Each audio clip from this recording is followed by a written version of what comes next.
Customer gave us a call. The septic tank at the boat shop is backing up. Showed up to see what's going on. He pointed and said, there it is. Nope, that's a clean out. And what is this? Right above what could possibly be the septic tank. A boat. Went ahead and got them to move that out of the way so I could start looking for it.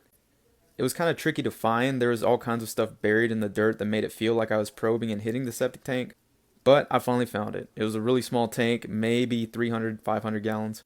Only had one access port, which was the entire lid. Took a look in there. I see the inlet and the outlet baffle. Didn't want to risk knocking those in, so I didn't run the crust buster on this one. But it was still super thick. Go ahead and start pumping that down until I get to the bottom. Then I'll start adding some water. My hose kept getting caught on something, so I decided to take a look and see what it was. And it looks like an old bottle of oil. Nice. I don't know how that got in there, but it did. Went ahead and got as clear as I could, cleared the line. They're good to go for another 3 to 5 years.